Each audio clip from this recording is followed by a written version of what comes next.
I'm back with another bookish video.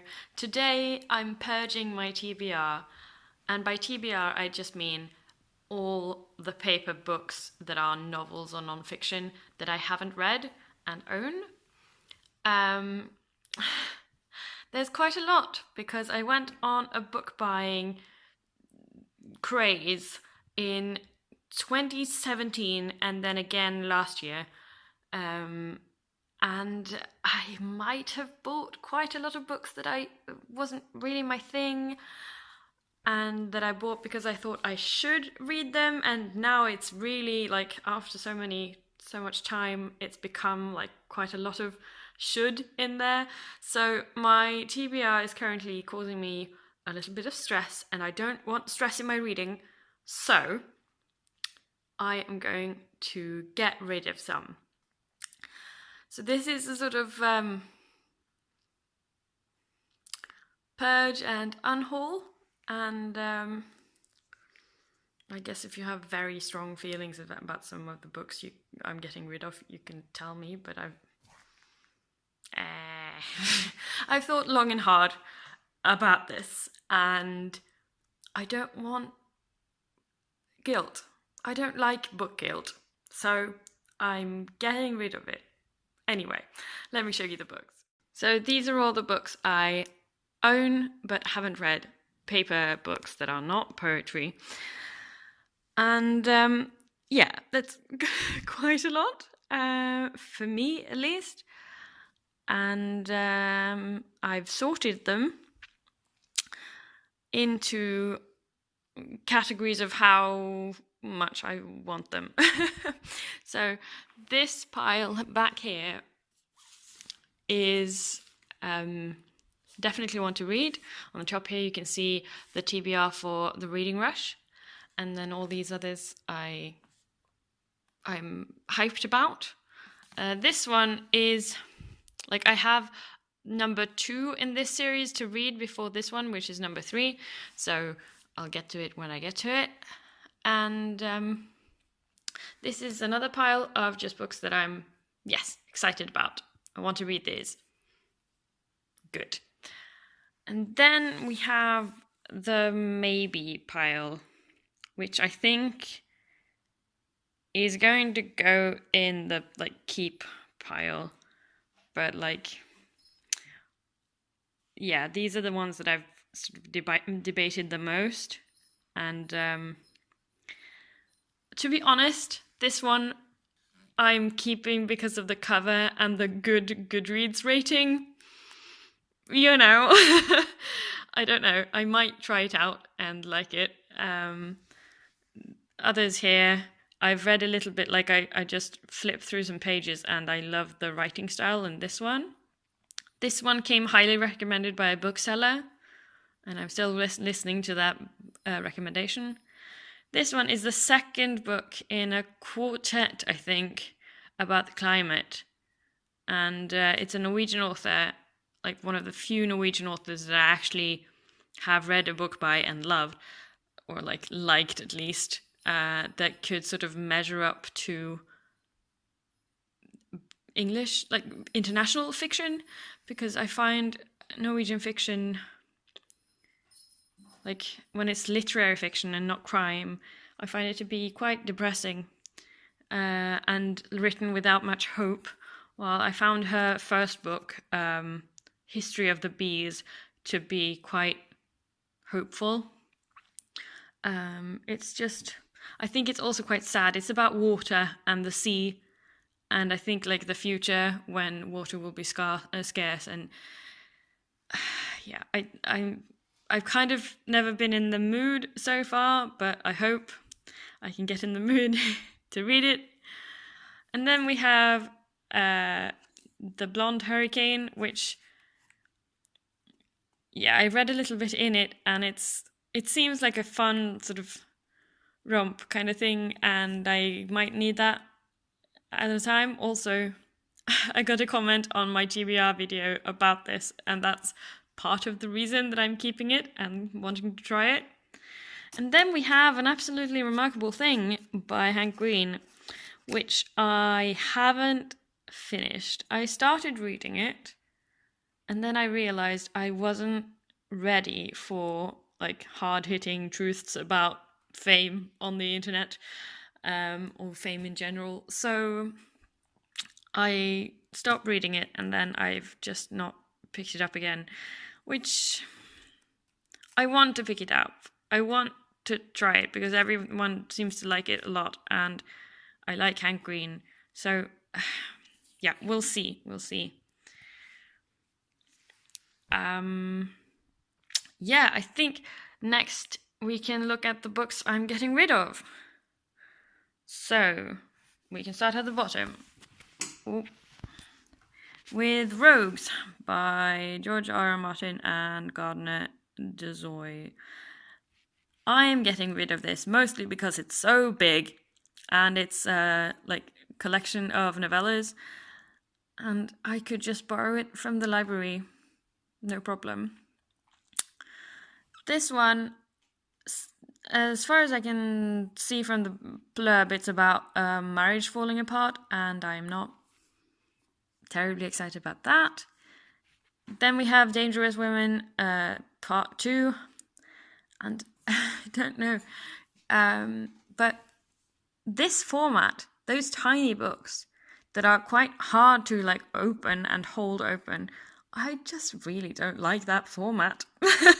Also, this is another one of those like collection books of novellas by lots of authors that I haven't heard of, and I'm sure they're good, but also I could just borrow this from the library, and I honestly don't really care that much. Then we have The Shadow of the Wind by Carlos Ruiz Safin, and this one also I could just borrow from the library. It's pretty popular. The other thing is, I'm not that good at reading books in Norwegian. I've talked about this in a video before, but with English, I kind of read the words and an image instantly pops up in my mind, and I can just sort of watch the movie of the book. With Norwegian, it's words, and I have to translate them actively into images, which gets kind of tiring. And also, it can often feel kind of old and out of date quite quickly, because we've had some changes in the language, and I don't know. I'm just not super comfortable with reading long novels in Norwegian. Okay. Next we have Conversations with Friends by Sally Rooney. Everyone has been talking about this one, and I recently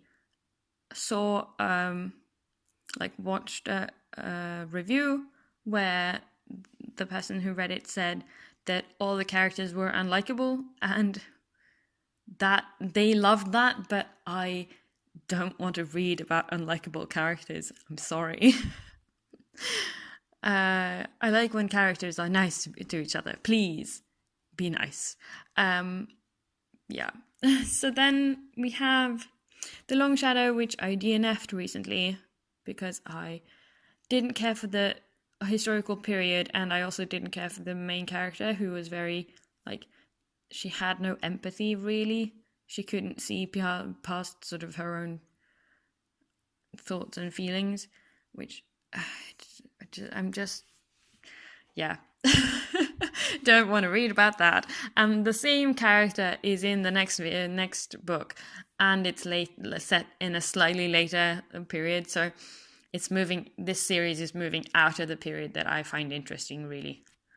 Out of the Middle Ages, which is what I'm most interested in at the moment. Next we have Lord of the Darkwood, which is a sequel to Emperor of the Eight Islands, which I have read, and it was, I liked the imagery, but boy was it violent. Ooh boy. So I'm just not that, I don't really want to read more violence. so it's going. And next we have Women Who Run with the Wolves. I mean, the myths and stories part, I'm neutral to, but then I read some reviews and said it was mostly like Jungian psychology, and I'm not terribly interested in seeing psychology in myths and stories and being like lectured on psychology. I'm just not fussed. Then we have Silk by Alessandra Baraka, which I've been debating hotly with myself, because all the reviews are raving. Like, most of the reviews are amazing about this book, as calling it a masterpiece, saying that like the brevity is amazing. But yeah, erotic possession. That's like the last 2 words in the blurb, and I'm like, really? So, yeah. Also, it's kind of an unfulfilled love story, as far as I can see. Like, they can't touch or speak to each other, but they're in love. I like when things are fulfilled and people talk to each other and stuff. So I think I'm letting it go. Next is Strange Heart Beating, which I also was a bit conflicted about, but the reviews aren't that great, and I mean, the writing style seems to be pretty good, with some, like, with humor, and it seemed pretty good. But I opened the book and randomly, and I found very like sterile sex scene, which just put me off it, really. So yeah, I'm not terribly fussed about reading that, actually. Then we have A Portable Shelter, which I'm also conflicted about, as you can tell. The most conflicted books are up here. Because like, I started it, and the reason I stopped reading it was like just infidelity in one of the stories. But I think the stories are supposed to show like the trials and tribulations and happiness and sorrows of being alive, of life, and I don't know if it's going to show all of like humanity. I don't know. So I tried it. I didn't love it. I think it's going.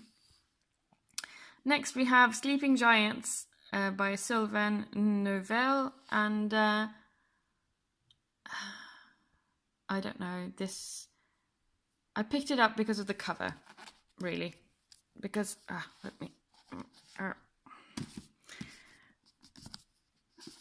so the cover is pretty intriguing. I love this cover, but what I read about it is that like it's fun, quick sci-fi, not much substance. It's okay. The format is quite weird. It's like a conversation with what seems to be two like like a person and a disembodied thing, but I'm not sure. The most of this is just like an kind of an interview or something like that, which I don't know. I'm just not super fussed about it. I'm not super excited, so I think it's just going. All of this is to remove book guilt. So like, by keeping all the books that I really want to read and getting rid of all the books that I'm kind of like, meh, I don't care, that will help, I hope. So, next we have The Sisters of the Winter Wood, which I read a little bit about on the internet, and it seems like this is mostly a coming-of-age story, and one of the parts is written entirely in verse, which, yeah. And, I was intrigued when I picked it up, and now I'm not really. Meh.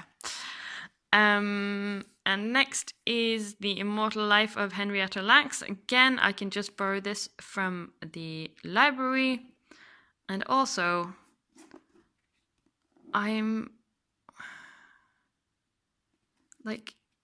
read the story. I've read the story in like article form, but not like the story of her children and everything. I don't.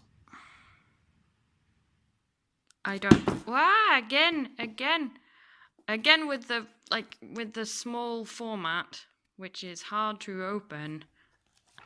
But yeah, I just this isn't really a book I'm super excited to read, honestly.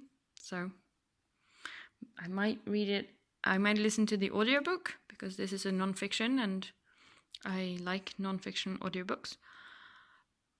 Or borrow it from the library if I want to read it. So I have quite a big stack of books that I want to get rid of, or at least like put in a box and forget about. And then I think this is now 29 books that I want to keep, with like 6 of them being kind of on probation.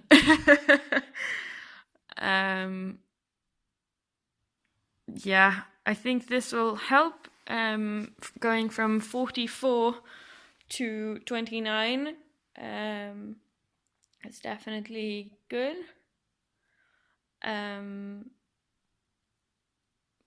Yeah, I don't know what else to say. I'm pretty excited about reading again, because I've read quite a lot of just average okay books in the last months, and I'm looking forward to picking up some books that I'm actually excited to read, and I'm going to try to be good at DNFing so that I don't like put myself through books that I really don't care about. Yeah. I'm also trying not to get bogged down in statistics, which has been a bit of a problem because I love me some statistics, but they can also stress me out a bunch. Yeah. So I've made a new spread for books in my journal where I have a column for read books and whether I DNF'd or read them, and then a column for unhauled books and a column for bought books, so that I don't have to open my reading log all the time. Every time I unhaul or buy a book, I don't have to open the reading log and look at the graphs and all of that. I of course will update it maybe monthly or something. Yeah. I'm excited to have a TBR that I'm actually excited about, that I actually want to read, and I can basically pick any book and I know that I want to read it, instead of opening the cupboard where I have my TBR and thinking, oh, so many shoulds, so many books I should read, and not enough books that I really want to read. So that's going to change now, which is great. And I've also, like, in the spirit of unhauling, when I've finished a book I didn't like, or I felt like I wasted my time on, or when I've like DNF'd a book, it's mostly gone in like a donate pile. I've also done a little purge of my poetry, because I had a lot of poetry I found in secondhand books those secondhand bookshops that weren't that great. So I'm getting rid of those as well. Yeah, the memory police is going, for example. Who could have guessed? Yeah, so anyway, I hope you don't get too stressed about TBRs and stuff. I hope that's mostly a me problem. But, we might be more than me. Anyway, I'll see you in the next video. Bye.